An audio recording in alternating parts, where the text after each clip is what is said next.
rolling on this one, so make sure. Perfect. All right. Camera's rolling, so as always, I always start off humble, saying thank you for coming back to the channel. Also, I want to say welcome back. So last time we did an interview, like I said, you can look at me, you can look at the camera. Got better equipment, so I can make this as A1 as possible. So one thing I do want to touch on in this introduction, so phenomenal powerlifting coach. As y'all can see in this area, this is an introduction now. So work with me.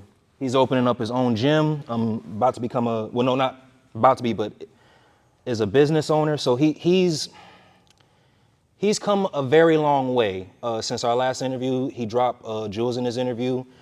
I'm gonna let him continue to tell his story. There's only 4 major questions I have for him, but other than that, please enjoy this interview. Pay attention to the jewels that he drops. He's known in Fayetteville, North Carolina, like one of the best powerlifters here in Fayetteville, North Carolina, and that I feel like that's a heavy title to hold because you got a lot of incompetency in he's not saying that, I'm saying that. So with whatever jewels he brings to this interview, please pay attention. Other than that, Cole, welcome back. So I guess my first question is, how you been, man? Doing good. A lot of stress. Whole lot of things going on right now. Obviously, many moving pieces. Nationals coming up. My own surgery's coming up. Athletes left and right. This new gym being built.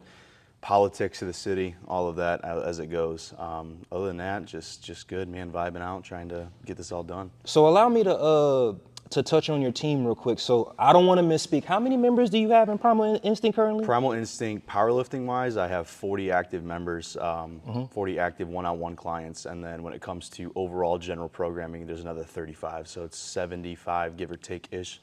So with that in Primal Instinct, so you're a coach, manager, all that. So like, what are some of the difficulties that you have faced, like being the head of Primal Instinct and having that much clientele?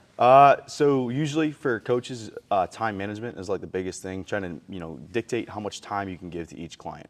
That's one thing I've struggled with a lot of times. Is powerlifting is a very me versus me sport, and a lot of people want to be the biggest attention seeker. Everyone wants to be your favorite client. Everyone wants to be the best lifter you have, and everyone wants that attention. And you can't do that. You can't. You have to be able to divide out your time evenly. Make everyone feel special in some capacity, and that gets really difficult with people who have, more or less issues. So with a roster this size, which isn't super crazy in the powerlifting world, some of the top level coaches that are full-time are like about 100 people rosters of one-on-one coaching, so I'm about half that. But when it comes to just managing that, it's just the politics of managing people. It's the same thing as managing anything else.